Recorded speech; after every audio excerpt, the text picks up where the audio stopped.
Salut tout le monde! En novembre 2017 sortait mon focus consacré à Cyborg. Dans ce dernier, j'ai été amené à évoquer les Teen Titans et je vous avais laissé un petit message comme quoi un jour, un focus serait dédié à un autre de leurs membres, à savoir Raven. Ce jour est donc arrivé. Raven n'est pas le personnage DC Comics le plus célèbre pour le grand public en tout cas, c'est pourquoi aujourd'hui dans ce nouveau focus je vous présenterai les bases sur le personnage, ses origines, ses pouvoirs et ses différentes apparitions. Raven est apparu pour la première fois en octobre 1980. Les origines dont je vais vous parler ici sont donc les premières que l'on a connues, je le précise quand même pour ceux qui se poseraient la question, même si on sera quand même amené à parler un petit peu des New 52. Avant de parler de Raven, il faut parler de sa mère, à savoir Angela Ross. Angela était une femme originaire de Gotham qui a fui sa famille pour se réfugier dans une église, intégrant une secte qui fut comme une seconde famille pour elle. Ces derniers souhaitaient invoquer le diable sur Terre, et un soir, le démon Trigon apparut. Il apparut sous la forme d'un homme qui séduit Angela et passa la nuit avec elle. Une fois assuré que cette dernière était enceinte, il révéla sa véritable apparence, provoquant la fuite de la jeune fille, avec désormais l'enfant du démon dans le ventre. Alors que la jeune femme était prête à mettre fin à ses jours, elle fut recueillie par les moines d'Azarat.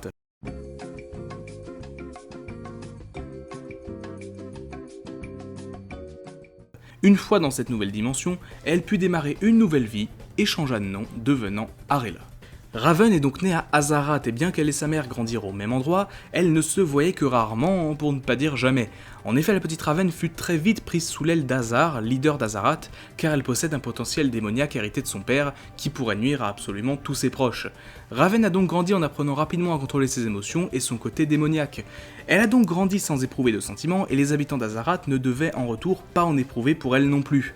Ce contrôle de ses émotions est capital car ces dernières pourraient rapidement être exploitées par son père, qui ne l'a pas oublié et loin de là. À la mort d'Azar, Raven décida de se rendre sur Terre. Ayant appris ses origines et sachant qu'elle devrait affronter Trigon, elle espère trouver des héros en mesure de l'aider.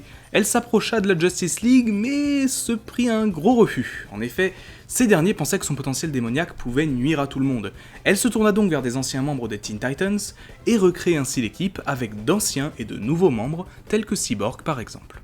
Petit passage quand même par les New 52. En effet, suite à Flashpoint, son personnage fut quelque peu réinventé comme l'ensemble des personnages et de l'univers DC Comics, dans les New 52 donc. Si ses origines basiques ne changent pas, elle est toujours la fille de Trigon et d'Angela, on apprend qu'elle est la seule fille que le démon ait jamais eue.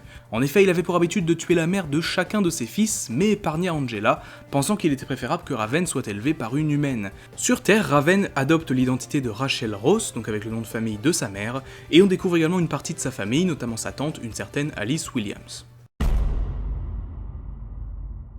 Les pouvoirs de Raven sont liés à ses émotions et si elle perdait le contrôle, elle pourrait devenir extrêmement dangereuse. Elle peut notamment ressentir les sentiments des autres, mais également les manipuler. En effet, elle peut figer les émotions, mais aussi les voler. Une autre de ses capacités est d'absorber la douleur des autres, permettant ainsi de guérir plus rapidement, d'une blessure par exemple. Cependant, il faut préciser que ce pouvoir est limité, elle ne peut par exemple pas guérir une personne ayant subi une blessure très importante, voire mortelle. Ses autres pouvoirs sont un petit peu plus classiques, elle peut en effet léviter, déplacer des objets par la pensée ou encore se téléporter. Enfin, elle a la capacité d'effectuer une projection astrale qui prendra souvent la forme d'un corbeau, d'où le nom Raven, parce que Raven ça veut dire corbeau en anglais pour ceux qui ne sauraient pas. En dehors des comics, Raven est apparu à de nombreuses reprises, notamment dans la série d'animation Teen Titans, ou bien dans Teen Titans Go. Elle apparaît aussi dans divers films d'animation DC Comics, comme par exemple dans Justice League vs Teen Titans, dans lequel elle est vraiment au centre de l'histoire. Elle apparaîtra également dans la série TV Titan, donc qui devrait débuter cette année, où elle est jouée par l'actrice australienne Tegan Croft. Des photos de tournage ont fuité, nous donnant une petite idée de son look, ainsi que Beast Boy et Starfire, ne manquant pas de trigger certains fanboys qui crient déjà au scandale. J'espère que ce nouveau focus vous a plu, ça fait depuis quelques mois que j'ai envie de le faire, depuis le focus sur Cyborg à vrai dire, sans jamais vraiment trouver un mot pour, et bien voilà qui est chose faite. Comme toujours, n'oubliez pas le petit pouce bleu si vous avez apprécié la vidéo, et n'hésitez pas à me faire part de vos retours dans les commentaires. Sur ce, on se dit à très bientôt, c'était Magnus, bye.